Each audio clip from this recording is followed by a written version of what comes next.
on. And next we're going to welcome to the stage the Campaigns and Activities Officer candidates. So I'm welcoming to the stage Laura Pal-Freeman, Nikila Simpson-West, Tommy Vecchiotino, and Edgar Endazi. Come on up. I'm going to say 2 on each side.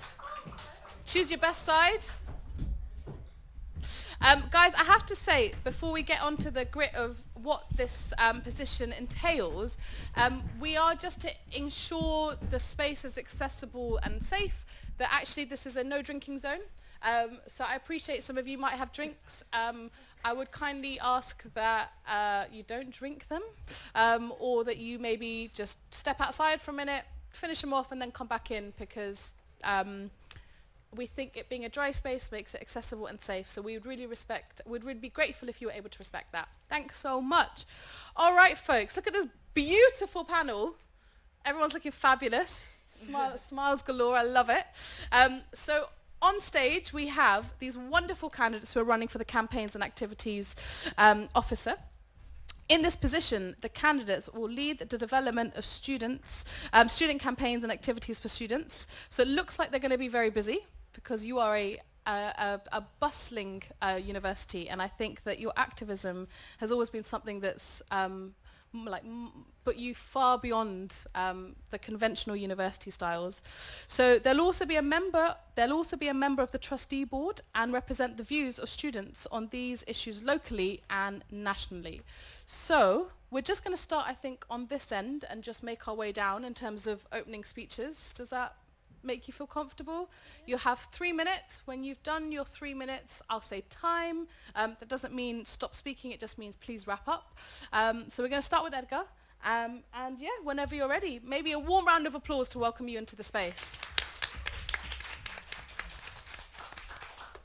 Good evening, everybody. My name is Edgar Nadazi, and I study music here. I did my undergraduate here, and I just didn't want to leave, so I carried on, and I'm in my first year doing a master's.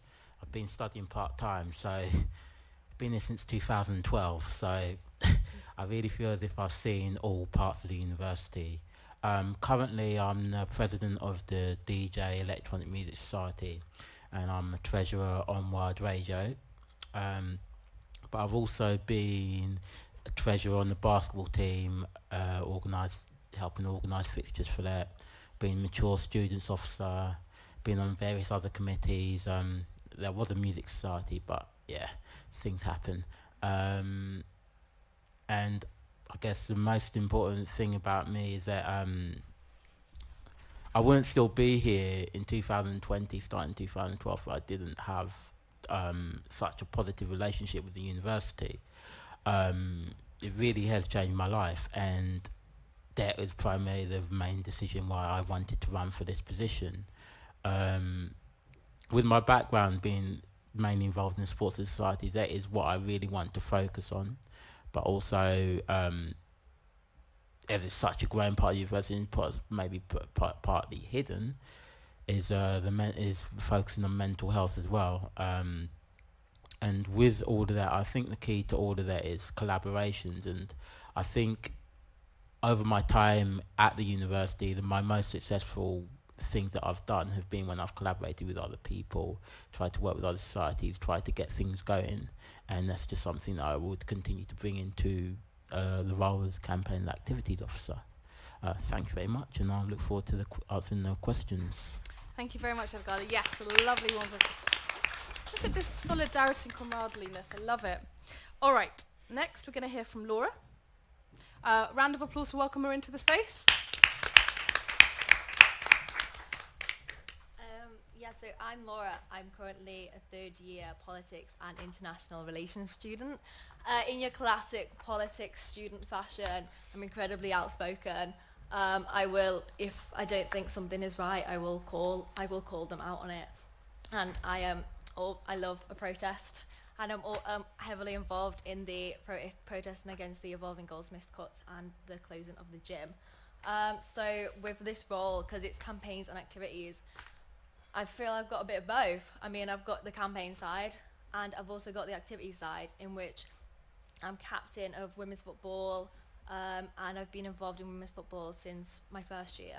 and they really champion like community, diversity, inclusivity, everything that Goldsmiths should stand for, and it's everything that I stand for as well. And as well as that, I'm on several other societies. I'm on like Gold Runners, yoga, cricket. So I've really kind of got both sides of it, and so I think because of that, I'd be a really strong candidate for it. Cool, brilliant, thanks very much. And next we have Nikila. A warm round of applause to welcome Nikila to the stage. Good evening. Thank you all for coming. It really means a lot to all of us, I know, because you could have been at home watching on the live stream, but thank you for being here. I am a third year. I'm studying politics. I've had some experience as a student representative. I've also been a course rep and a department rep, and I'm the current leader of the African Caribbean Society. But I wanted to sort of come during this speech and be really candid and honest about my experiences. So in my first year at Goldsmiths, I was actually diagnosed with dyspraxia, which I didn't know about. I was doing my reading and finding things just extraordinarily difficult, which I never have before. And I don't know if it's just stress of uni that really exposes that. But the disability services at Goldsmiths, at the time, it was really just fundamental to me. A similar thing happened with my mental health. I started suffering anxiety attacks and struggling with low mood. And I don't say this at all for like a X Factor sub story or anything like that. It is a huge part of my manifesto to cut down the waiting times for mental health and well-being checks, to help with physical disabilities, like the ramp access and the lift access in buildings, as well as invisible disabilities, autism, dyspraxia, Asperger's, and dyslexia, because often these disabilities affect people in ways that are difficult to explain, and I feel like these are the groups that often get brushed aside the most. The other two things as part of my manifesto are completely eradicating sexual violence on campus, and also sexual harassment as well, which I think is a byproduct as well. And obviously liberation and community groups are very close to my heart. So I want to make sure that group leaders and community groups are thriving on campus. I intend to have regular coffee drop-in sessions if I am appointed officer, to talk with leaders and see what the issues are and how I can help, just so there isn't a pile of emails that go unanswered, you know. So thank you again for coming, and I hope you vote. Brilliant. Thank you very much, Nikila. And last but not least, can we have a round of applause for Tommy? Hi guys. Hope you guys are all doing well. It's a bit of a ooh with that, but yeah, so I hope you guys are doing well. We're gonna carry this on. Obviously these are fab, they're doing amazing, like everyone's just doing amazing so far. But coming as your campaigns and activities officer, you know, I'm a black, bisexual, working class woman with ADHD, pinnacle minority. Like it's just like they just give us everything.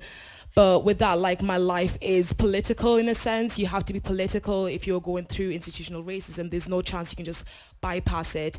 And number one things I was looking for, like my manifesto, I actually based all of that, even though Crush Schmitz might sound as like a laugh, but that's where a lot of like students find their voice. They see that that's where they can anonymously talk about what their problems are. And a lot of the stuff I've seen, I was like, all right, let me see this. And one of my main things was for commuting students, just finding better times for commuting students to come to uni with societies and events, because I feel like some of the events are so late, and then commuting students are like, they're gonna have to go home and stuff like that. Making up with hidden disabilities, I have ADHD, just making it more accessible for everyone. Yeah, just hidden disability. And then, for example, my main thing is free speech does not equate to hate speech. And that comes with the rise of TERFs, which means trans exclusionary radical feminism, and in our spaces. And TERFs feel like they have a space in our building, which they don't. And just because they feel like they'll have free speech does not mean they have free speech. Free speech is for the oppressed, not the oppressive. And just because they are talking about trans women and not women, trans women are women, and that's my main thing. Just starting to think about free speech is not equated to hate speech, and yeah. Ooh. Thank you very much. Oh, they are all brilliant. You lot have got a tough job to choose the candidate. You guys are smashing it. Thank you for such a warm and holistic start to this section. So this is where it gets really exciting, guys. This is one of the roles where we actually want to come to you to ask 1 or 2 questions. So please have a little think. We're going to start with 2 of the pre-prepared questions, and then we'd really love to hear what it is that you want to know from your candidates. So I think what we'll do is we'll probably just go the opposite way this time. So we'll start with you, Tommy, and we'll come back down this way. The first question is, what campaigns would you work on if elected? Right, so like I said before, the free speech does not equate to hate speech. I think I made that more noticeable, just campaigning to make sure that they know they do not have a space to talk about the ridiculousness with the turf business. Also starting campaigns with hidden disabilities, like you said before, and someone who suffers from ADHD. I feel like sometimes it doesn't have to be going into the disability office and talking to someone, obviously an officer, and just sometimes you can just include events that you're having sessions with people who suffer the same disabilities as you. It doesn't have to be as straight and confined. It was like, okay, I need to speak to this. And also another one is keep going with Gara's demands with going against institutional racism.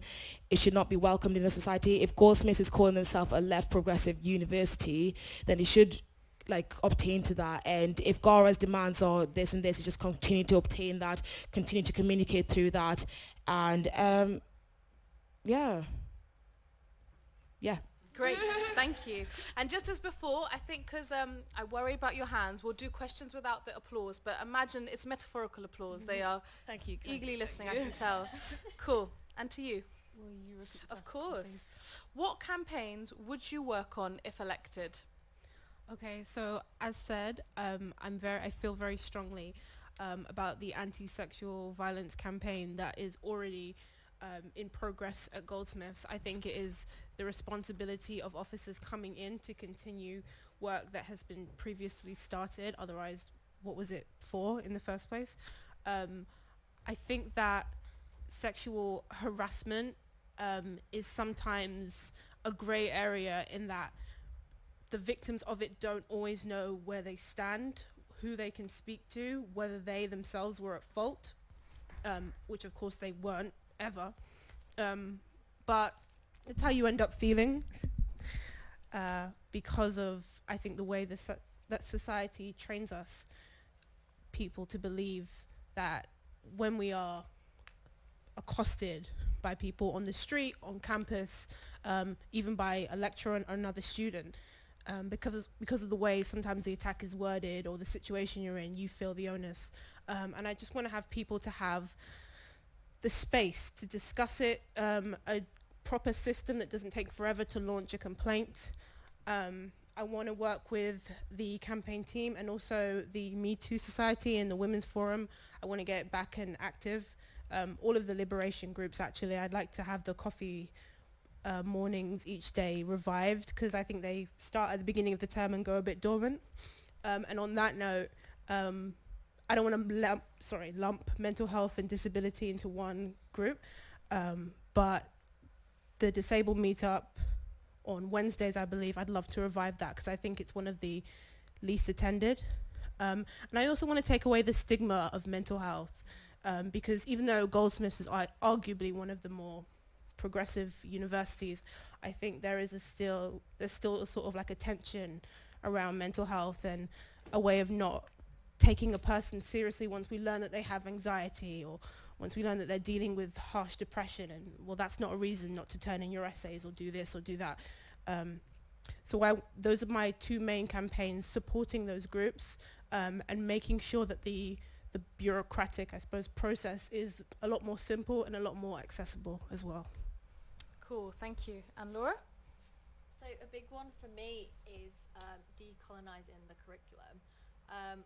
that's something that I've been working with at the moment as department rep for politics.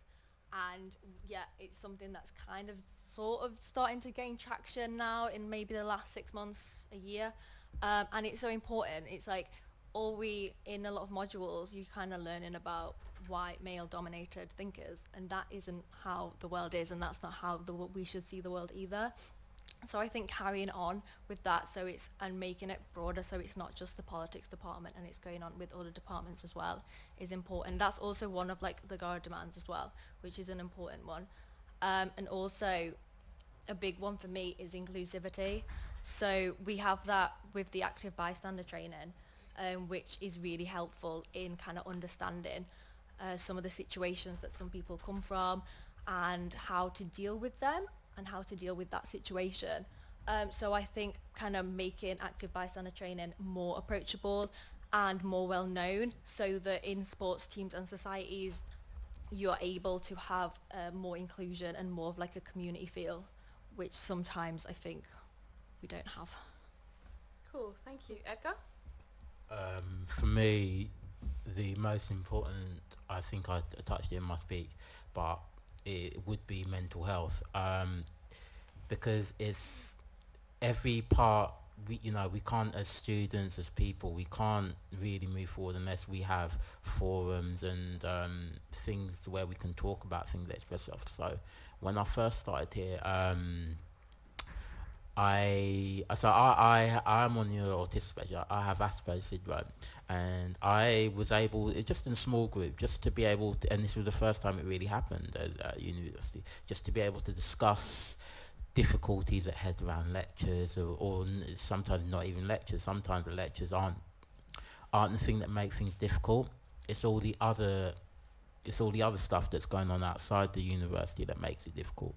So I would seek to, with mental health being the sort of crux of it, and that's very much involved in discussing and forums. So a lot of these forums can tend to happen in the daytime, and for me as a part-time student, I know, and something I know as mature students as well, that these daytime things can be a bit tricky. So it's about being flexible sometimes with the meeting, having more opportunities to discuss, and then from there, when you discuss with people, you can move forward and see exactly what it is that's going to help the students and the community as a whole.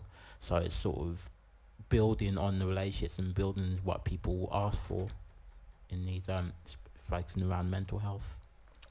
Okay, brilliant. Thank you, candidates. So we do have a couple of other pre-prepared questions, but I think it'd be great to bring the audience in. It'd be great to hear from you. So no pressure, but if anyone has a question for the Campaigns and Activities Officer, and it obviously has to be a question that's applicable to everyone, so it's a question for all the candidates, but just put your hand up, or stand up if you're able, or do a little dance on your seat. Or not, no worries. I mean, we've got questions prepared, but I tell you what, we'll go to one more with the prepared questions, and if anyone thinks of one, because we do want to make sure that it's led by you, led by what you want to know. So you've got another quick round before we come back to you. All right, this time we're going to start with Nikila, and the question for you is, for everyone, but starting with you, what do you identify are the barriers to students engaging in sports and societies? Well, just touching on a point that Edgar made, in terms of being a part-time student, mature student, and also non-drinkers as well, I think I'm a non-drinker myself, I think there are a lot of events that don't cater to that group. I mean, there are some people that do drink but don't feel incredibly safe in environments where there is a lot of alcohol as well. And I know that is quote unquote the university experience, like, oh, let's get wasted. But sometimes you do want to socialize and meet with people in an environment that's comfortable for you as well. If you have caring responsibilities, whether that's a vulnerable person, an older person, a younger person, it can be very difficult to attend society meetings.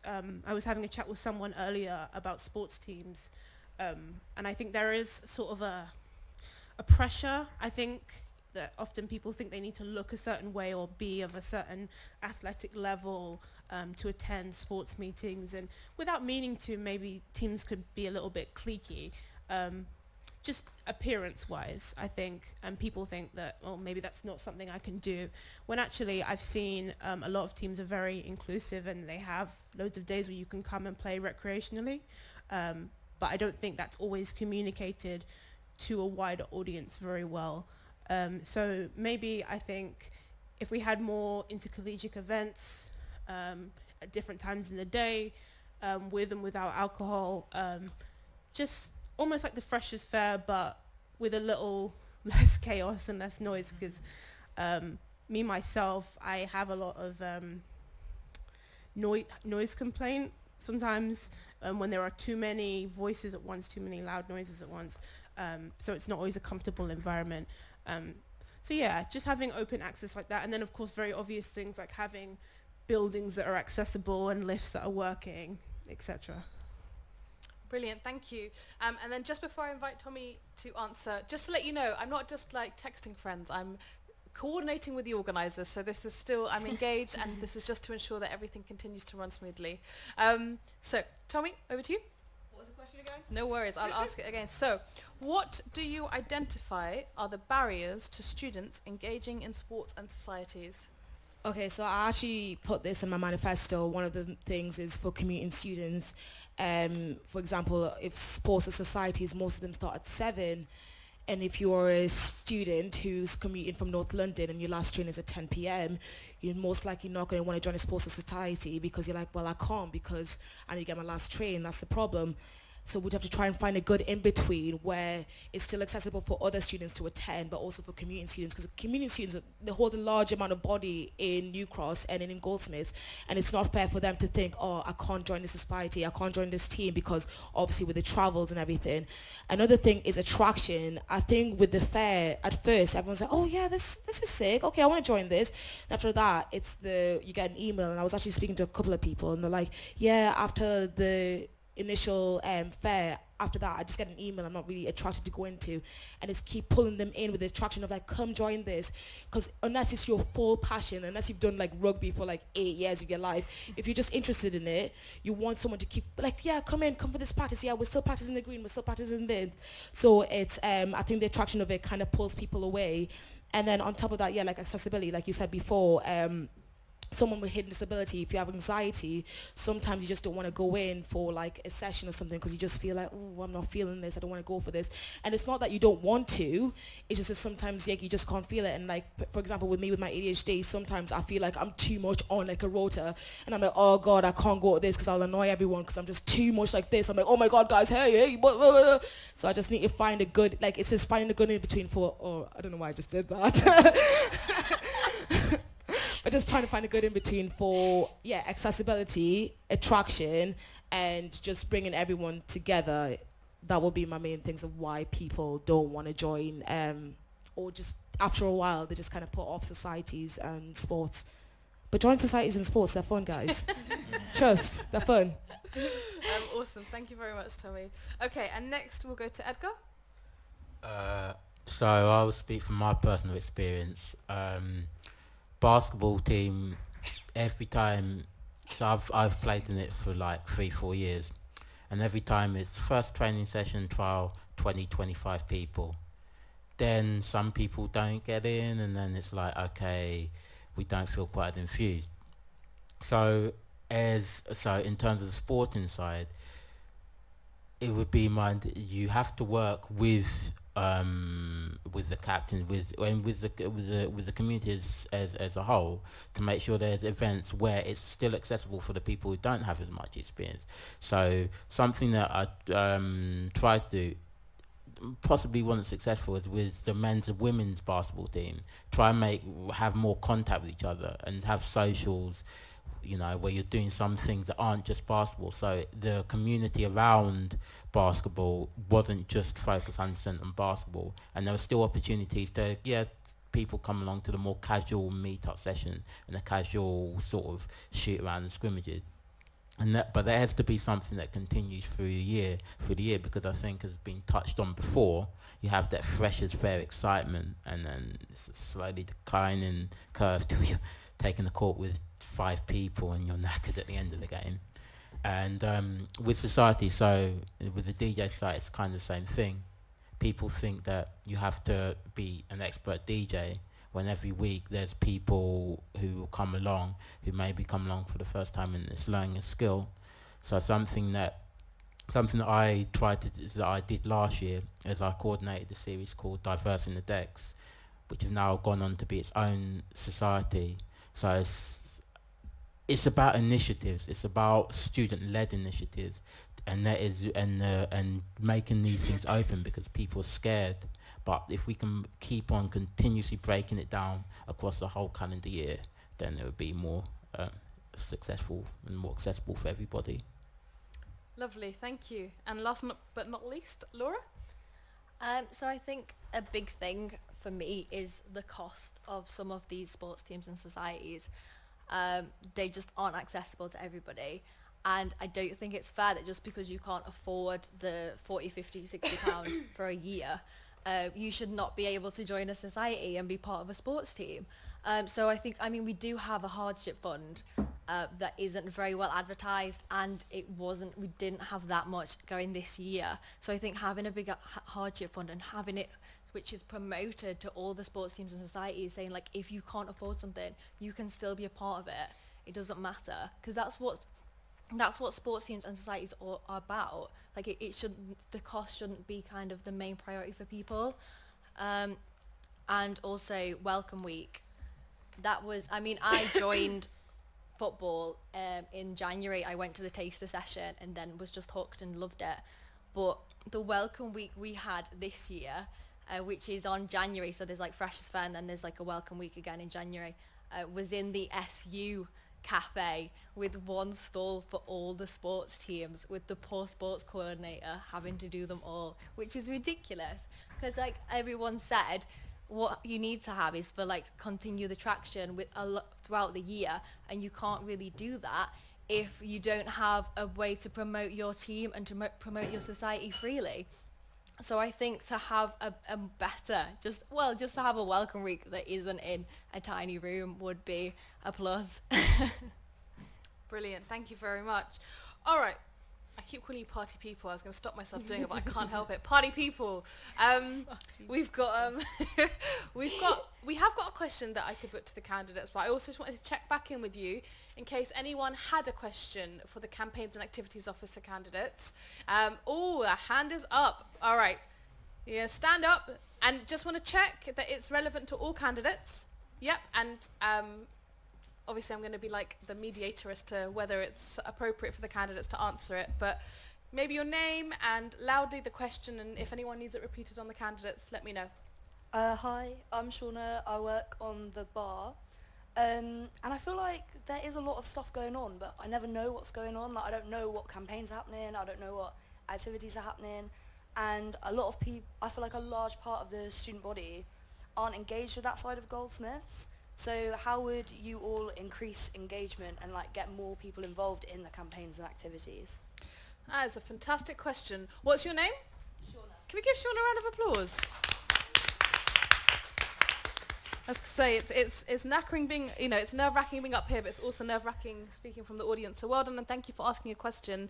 So did the candidates grasp that? Basically, how are you going to engage and advertise and let people know what campaigns and activities are happening so that people can be involved? Does that accurately capture your question, Shauna? Great. So this time I'm going to start with Laura. Please answer the lovely Shauna's question. That is something that really, really annoys me, that there's so much going on at Goldsmiths, but you don't know about it, or you find out about it on Facebook like 3 days after, and then that's it, you kind of screwed, you can't go. So a big thing is promotion and giving people time to learn about it or to book a day off work because they want to go to a certain event. So I think having more, like going more on the SU website, having more posters going up saying this is what's on this week, come to this, having more Facebook events going up is a big thing. So I completely lost my train of thought there. That's think all I'm right. done. I always say the power of the pause in public speaking is like, it just makes you like you're in control. Like, I'm having a very important considered thought right now.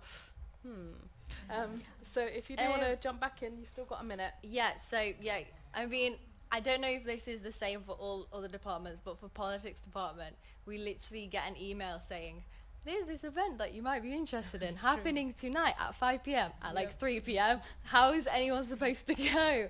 So I think just letting people know the events that are going on way before the day would help massively, and to have a bit more voices going out, showing people what's going on. Yeah.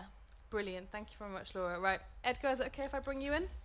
Yeah, that's fine. So, as Laura said, with the politics department, sometimes with music department, we get the email, oh, it's happening in a couple of hours. So I think maybe it's possibly a university-wide thing. My main thing, so obviously run the DJ Society, one of our main things that we have to do with events, and maybe we haven't done it as well as we should. I found, so I think in terms of that, there needs to be a sort of while all the societies can come together, there needs to be amongst the societies maybe just a small committee of people who are literally just focused on promotion.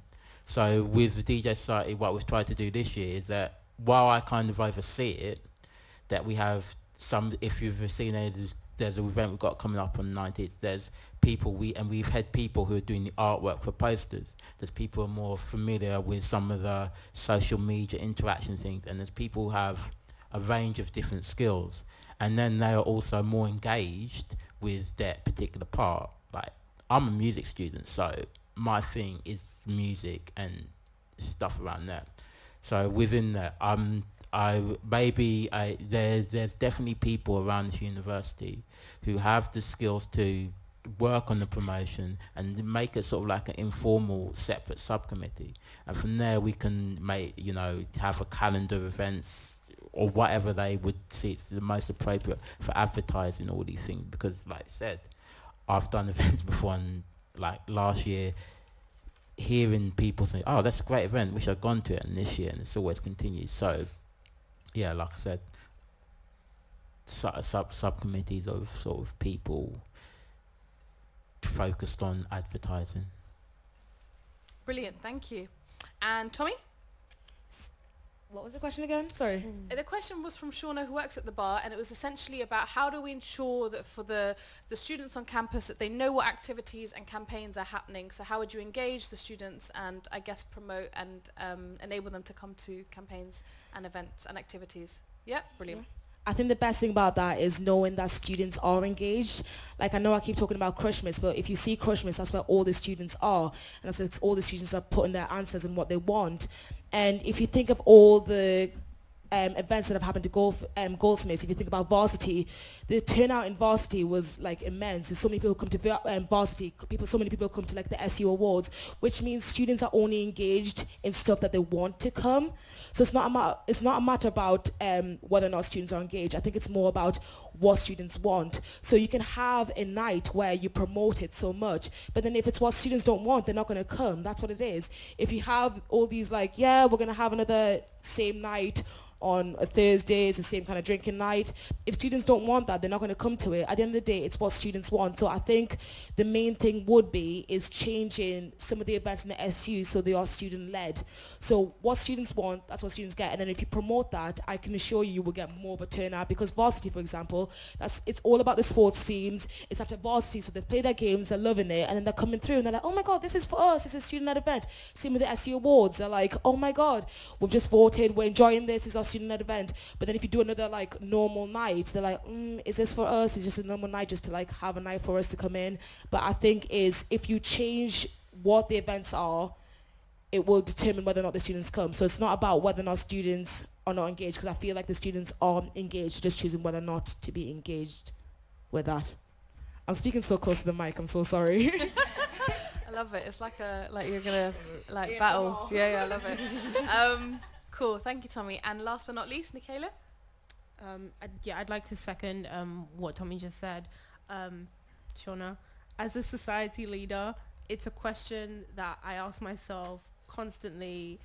I'm always sort of exploring, well, what is it that it takes to get students to come to certain events? And I think it really is students' enthusiasm and choosing to participate in certain things. And I actually think that Edgar's being a bit hard on himself, because leading societies can be quite difficult. And I've actually worked with him, and he was extremely organized and thorough. Like, you can do a lot of things to promote an event, and sometimes people just don't hear about it in time, or they just don't want to come.